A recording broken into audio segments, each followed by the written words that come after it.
primeval soup and molecules accidentally bumping against each other, producing life, which so many of our scientists like. Sure. Crick compared that to, thought that was about as likely as the assembly of a fully functioning jumbo jet by a hurricane in a junkyard. It is just such an extraordinarily complicated molecule, the DNA molecule, and its relationship to the proteins equally complicated. So to cut a long story short, he suggested it was sent here by an alien civilization from the other side of the universe who faced certain doom, perhaps, as a result of a supernova explosion. They sought to preserve the essence of life, and so they sent bacteria out into the universe in spaceships loaded with DNA. Those bacteria, one of those spaceships crashed into the early Earth. This theory is Crick's theory. It's called directed panspermia.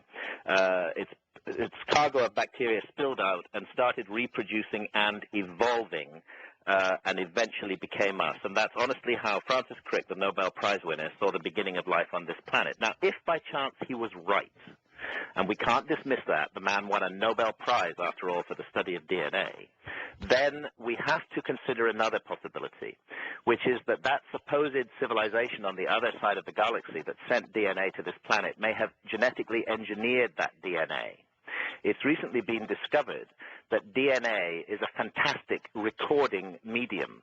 Patents are being taken out all over the world to use DNA as a recording device, that it would be possible to record vast quantities of information on DNA. Right now, today, our scientists can record 100-word songs on DNA, and it's been done on the DNA of the E. coli bacteria.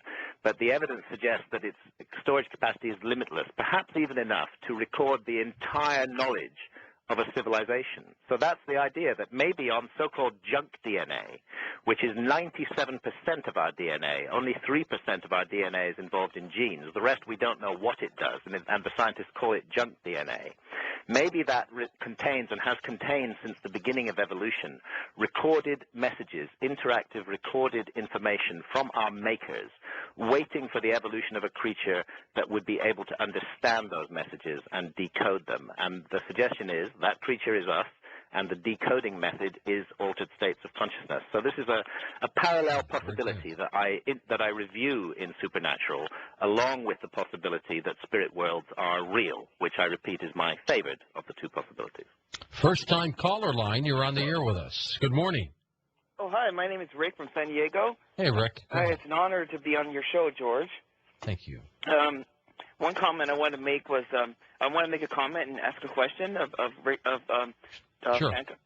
My comment is, I since I started studying DMT and when I read Rick Strassman's book 2 years ago, it has occurred to me that the final solution to this war on drugs will be to put a microchip in all of us to suppress our DMT. Yeah. And that would be the real meaning behind Revelations, because by cutting us off from DMT, it cuts us off from God, this microchip that will be placed in all of us. Thank you for. Can I just come in there, because that's a very interesting point that you're making. Firstly, the way you see our society developing. Unfortunately, you're absolutely right. Our society is developing more and more in the direction of a thought police that control every thought we have.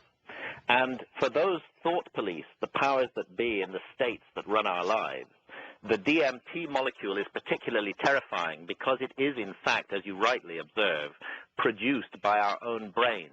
Rick Strassman's excellent work at the University of New Mexico, which I report in Supernatural, demonstrated absolutely that DMT is produced in the pineal gland in the brain, and that DMT seems to be our inbuilt mechanism for accessing the other world. In other words, our evolution has made absolutely certain that we can reach the other world, even if we can't get access to plants, because that spirit molecule, as Rick Strassman calls it, is already inside our brain. So yes, the next step in thought control would be to inhibit that spirit molecule and stop any of us ever again from entering the visionary realm.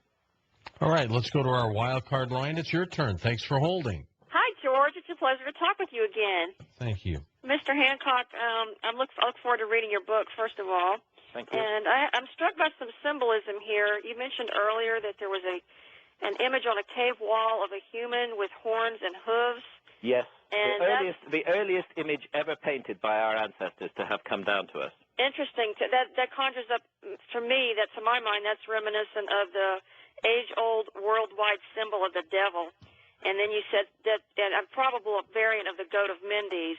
And then you said that the ayahuasca spirit appears to many as a snake or a group of snakes. Well, there you go with some more satanic or demonic symbolism. Yes, so my but you question have to remember that the Christian scriptures are edited documents, and if you go to the Gnostic scriptures, which were suppressed by the early Christians, and I'm not surprised they suppressed them because they were afraid of them, if you go to the Gnostic scriptures, you'll find that the serpent is presented as the good guy, not as the bad guy. The serpent is bringing knowledge, after all, to Adam and Eve in the garden. I don't do the It Gnosticism seems a strange kind of God that would wish to keep the human creature with its wonderful brain in ignorance. Well, the serpent is a liberator. I've studied Freemasonry, and they worship the snake as a symbol of wisdom and all that. And I'm absolutely convinced it has evil connotations after looking at Quetzalcoatl in Mexico and what they're doing. I beg to differ. I have to beg to differ. Okay, well, look into Freemasonry and the New World Order, and you may open your eyes. So my question is, you've never considered that there may be an evil component to these visions? I'm certain that the other world includes evil as well as good. No doubt about that. Evil is all around us as well as good. The unique predicament of the human being is that we have the power of choice. We do not have to do evil. We do not have to think evil. We do not have to act in an evil way. We can choose. We are not the victims of these forces. So just as we encounter evil in everyday life and must make our personal choices about it, so also we will encounter evil in the spirit world. But we are free to make our choices. We are not puppets. We are not robots. We are human beings with consciousness, and our consciousness is our greatest gift, and we must use every opportunity to explore it rather than shutting it down. Interesting. Thank you. Wildcard line, you're on the air with Graham Hancock. Hi there. Hi, this is Nick. I'm calling from South Dakota. Hello, Nick. Go ahead, sir. My question for Graham is this.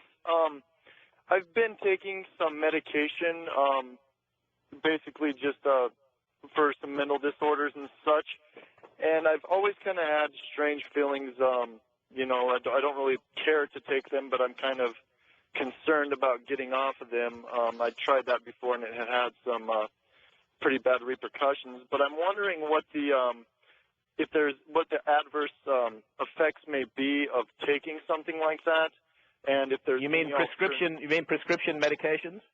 Yeah. I think here's the danger, that modern prescription medications for psychological issues are the result of 10 or 20 or 30 years of study.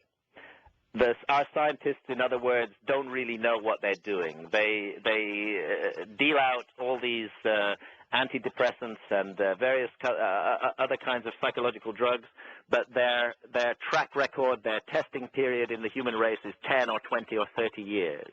Much better to use plants that have been with humanity since the beginning for tens of thousands of years, never doing any harm. And this is why the shamans, I believe, know much more than the pharmaceutical companies know. There are grave dangers with pharmaceutical psychological drugs, grave dangers, and they can have devastating side effects, although there's no doubt that in some cases they also do help. Okay, thanks. Let's go now to east of the Rockies. Welcome to Coast to Coast. Hello there. Hi. Yeah. George, Graham, nice to talk to you. Hi. I'd like to thank the screener, too. She's pretty pleasant. But first of all, I agree with the stuff about the serpent and all that, with your side of it, Graham, because Thank you. Zachariah Sitchin and others like that have talked about that kind of stuff, and it's really interesting. But that's another subject. You talk about oh God, I'm a little nervous. Don't worry. But Give us it, and we'll help you out here. What direction were you going in? Well, you talk about DMT. You had Artis had other guests on that talked about it too, and at first I thought that you were that same guest, and then until you said that you hadn't taken it until 2003. That's right, yeah. And so perhaps you're thinking of the late great Terence McKenna, who was one of the brilliant thinkers in this field and one of the great explorers of supernatural realms. Well, I was living in Arizona when I first heard that, and I did a little research on it, and it talked about being near water had an effect. Yes,